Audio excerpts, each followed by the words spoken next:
Malaysia kini menjadi perhatian dalam dunia sepak bola internasional dengan rencana besar mereka untuk menaturalisasi pemain keturunan dari Eropa.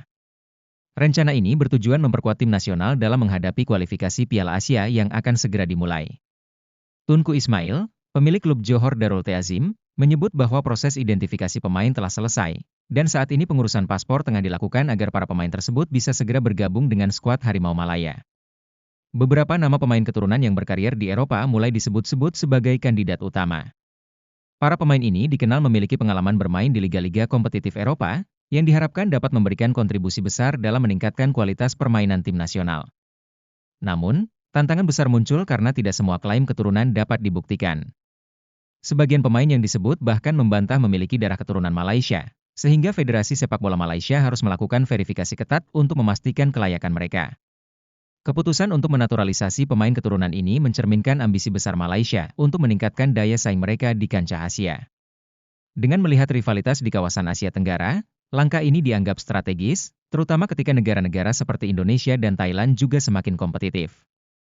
Indonesia, misalnya, telah sukses dengan program naturalisasi, membawa pemain-pemain keturunan untuk memperkuat skuad mereka di berbagai ajang internasional. Proses naturalisasi ini tidak hanya soal administrasi, tetapi juga menyangkut aspek teknis dan integrasi. Para pemain yang berpengalaman di Eropa diharapkan dapat menyatu dengan pemain lokal dan berkontribusi secara maksimal di lapangan. Pelatih dan staf teknis memiliki tugas berat untuk menciptakan harmoni dalam tim, sehingga pemain-pemain ini dapat tampil optimal tanpa mengubah dinamika tim secara drastis. Selain tantangan teknis, dukungan pemerintah juga menjadi elemen penting dalam memastikan keberhasilan langkah ini. Pengurusan dokumen kewarganegaraan membutuhkan waktu, sementara jadwal kualifikasi semakin dekat. Jika proses ini tidak selesai tepat waktu, Malaysia mungkin kehilangan kesempatan untuk memanfaatkan potensi besar dari para pemain ini. Rencana ini juga mengundang kritik dari beberapa pihak yang menilai bahwa Malaysia terlalu bergantung pada pemain naturalisasi, alih-alih fokus pada pengembangan pemain lokal. Kompetisi domestik di Malaysia dinilai masih perlu banyak pembenahan untuk mencetak pemain-pemain berkualitas.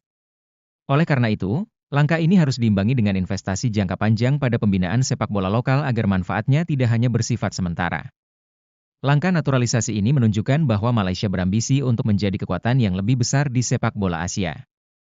Meskipun diwarnai dengan tantangan dan kritik, harapannya adalah agar tim nasional dapat tampil lebih kompetitif di tingkat regional maupun internasional. Semua mata kini tertuju pada perkembangan ini, menunggu apakah Harimau Malaya mampu membuktikan diri sebagai tim yang lebih kuat dan disegani di masa depan.